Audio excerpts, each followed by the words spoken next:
For years, we've been ripped off by every nation in the world on trade, but they don't rip us off anymore. You have to watch what we're doing on trade. And what Trump is trying to do with these policies is to eliminate the trade imbalances. Trade deficit means America is losing is a myth. Imports are real benefits and exports are real cost. It's just the wrong way to think about it. When Trump announced his dramatic increase in tariffs, he left no doubt as to who he blamed for the deindustrialization of America over the last 40 years. For decades, our country has been looted, pillaged, raped, and plundered by nations near and far, both friend and foe alike. American steel workers, auto workers, farmers, and skilled craftsmen. We have a lot of them here with us today. They really suffered. He's getting all sorts of pushback from his policies, of course. But part of the pushback is the argument that you can find across the political spectrum in America. And this is Larry Summers making that point.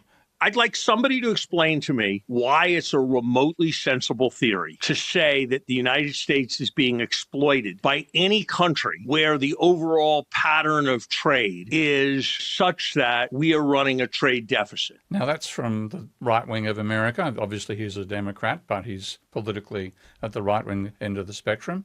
You can get the same argument, though, being made by people who would be generally regarded as being on the left. So this is from Stephanie Kelton's The Deficit Myth, a book that I in general have a lot of time for, I might add. The same argument is made here. The trade deficit means America is losing is a myth. The reality is America's trade deficit is its stuff surplus. Does temper this argument later in the chapter, but she says, viewed from this perspective, you could say that a country wins by maximising its benefits, imports, and minimising its costs, exports. And this is channeling work originally done by Warren Mosler, and he says it's an innocent fraud that the deficit is an unsustainable imbalance that takes away jobs and output.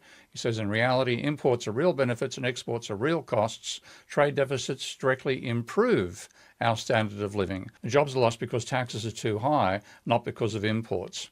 And then finally down here, imports are real benefits, exports are real costs. So I'm going to be answering several people. The influential contrarian economist, Steve Keen. Brilliant economist that criticizes much of modern economics. The research fellow at the Institute for Strategy, Resilience and Security at University College in London. He is someone that each and every one of us has to listen to, whether we agree or disagree. Here's Steve Keen. They're missing out the monetary issues that are involved here. So I'm going to cover those using my Ravel software, which is still the only computer program in existence that lets you model double-entry bookkeeping at the level of national economies. And what I'm showing here is a very simple picture of the American economy from the point of view of both domestic commerce and international trade and also government spending. So if you take a look at domestic sales by American companies to American consumers, that is a flow of money from households to firms, and that doesn't change the amount of money in existence. It takes money out of the households' bank accounts and puts it in the firms' accounts. Equally, when firms pay wages to workers in households, that's a flow from firms to households. It shuffles who has the money. It doesn't change the amount of money. Now, one simple little guiding principle in understanding money creation and money destruction is that to create money, you must have something which increases either the liabilities or the short-term equity of the banking sector. So for that to happen in double-entry bookkeeping, there has to be an operation on the asset side as well as one on the liabilities or equities side. And as you can see here, spending by the government puts money in people's deposit accounts, and it also increases the amount of reserves that banks have. Taxation reduces the amount of money in bank accounts and also reduces reserves. And now when you look at the situation for exports, if an American company exports to a foreign company, then ultimately, through the mechanics of the international financial system, the bank balance of that firm rises. So that's increasing deposit accounts. Equally, if a household imports something from another country, then that is going to reduce the household bank balance sheet and increase and also reduce the reserves of the bank. And what this shows you is the government spends more than it takes back in taxation. That creates money. I can discuss the issues of whether that's sustainable or not at another time, but government spending is part of the black and taxation is part of the red for the private sector. Equally, exports are part of the black for the private economy and imports are part of the red. So if you have government spending more than it takes back in taxation, and you have a country exporting more than it brings back in imports, both of those actions create money at the level of the private sector. What is happening for America? The mirror image of that is what happens for the rest of the world. And for simplicity here, I'm just looking at one country, I'm lumping everything into China, and it's exactly the same pattern. I have consumption by households, Chinese households from Chinese firms, wage payments, and then I've got government spending, Chinese government on firms and taxation of households. So if the government spends in China more than it takes back in taxation in China, that creates money in China, and so does having export surplus. If China exports more than it imports, that's actually creating money for the private sector in the Chinese economy. Whereas on the other hand, as we know, America is normally running a trade deficit, that is destroying money for the private sector. And now I want to see what's the impact of these both economies starting at the same point, because as Steve Moran has made a point on a number of occasions, conventional economic theory says that exchange rate changes will get rid of all the imbalances, but floating exchange rates since 1971, we've had countries like the Netherlands, where I am right now, are running surpluses of up to 8% of GDP across that time period. So the surpluses and the deficits haven't gone away. They're a permanent feature of the global economy at the moment, and what Trump is trying to do with these policies is to eliminate the trade imbalances. But he's getting pushback and people saying, hey, we benefit out of the trade balances, don't get rid of them. So let's just take a look at the numbers here in a strictly monetary model and see what actually happens. So for an extremely simple model, I simply have the money supply in each economy being the sum of the firms and households. I'm leaving the banks out of it again. So you add up the amount of money in those accounts, it turns over twice per year, that gives you GDP, and a fraction of it goes to workers as wages. And then I've got them spending based on the amount of money in their accounts. And then the important point for government spending is this one here. If the government spends more than it takes back in taxation, then that creates a deficit.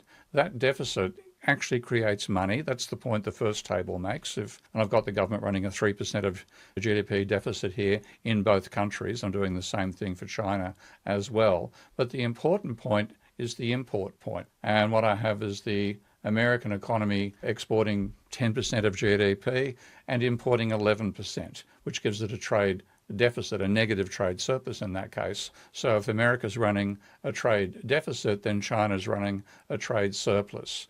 And then we look at what this actually does in terms of economic growth rates. The American government spending 3% of GDP more than it takes back in taxation, the same for the Chinese, and the money then that's being created then turning over. And what you get is a constant rate of growth. They're both growing at the same rate.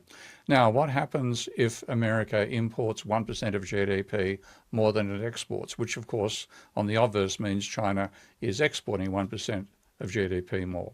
Let's make it really bad news and make the trade deficit the same as the government's deficit. Simple illustration here is I initially have both countries running a 3% of GDP deficit, which is of the scale of the deficits they're currently running, and having balanced trade as well. And what that means is the government money creation is occurring here and nothing is happening from the international point of view.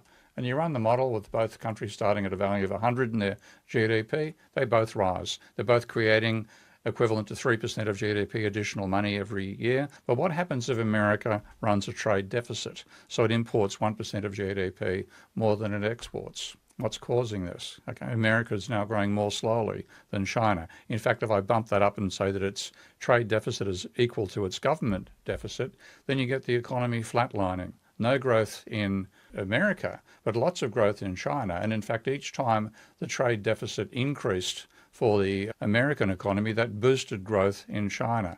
Yes, you get the goods, but you also reduce your rate of monetary growth.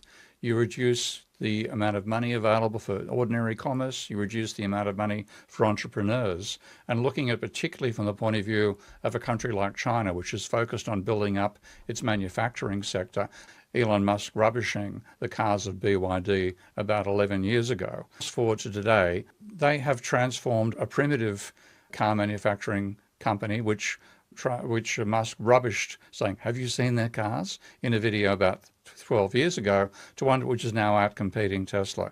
And part of the reason it's done that is they get additional revenue from the export sales over and above what they get from domestic sales.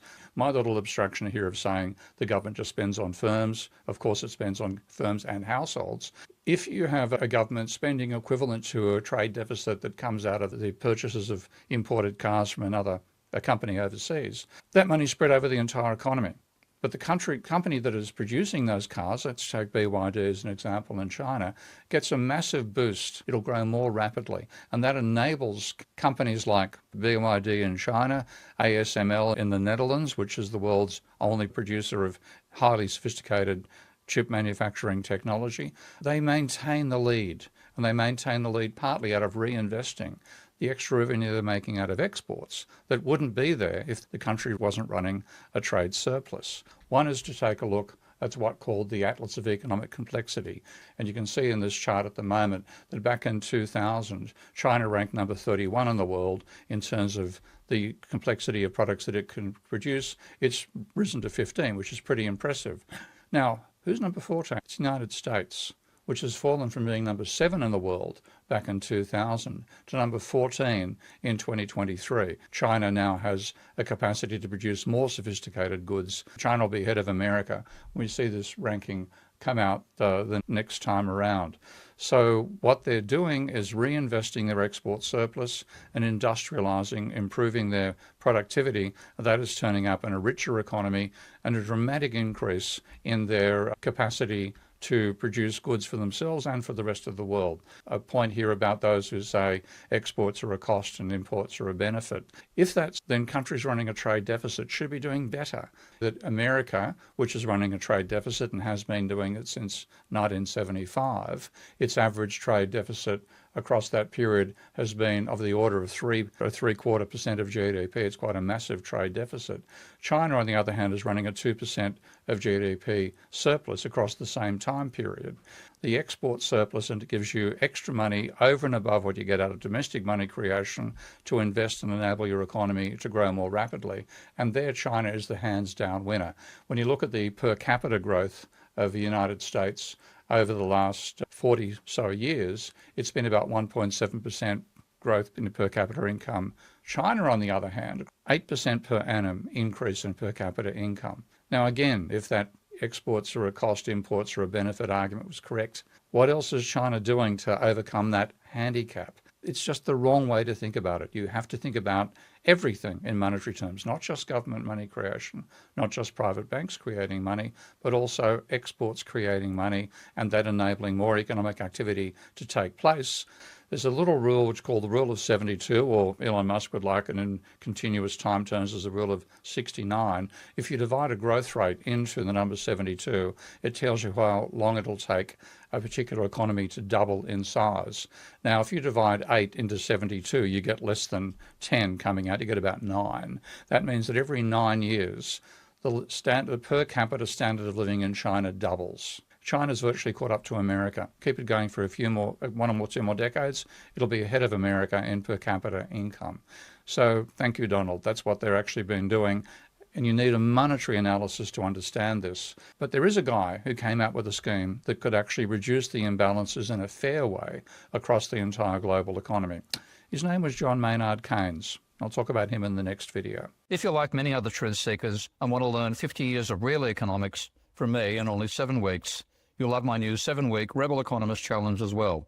To apply, go to stevekeen.com. If you qualify, you can attend my lectures, ask me questions personally every week, and make friends with a great group of like-minded people.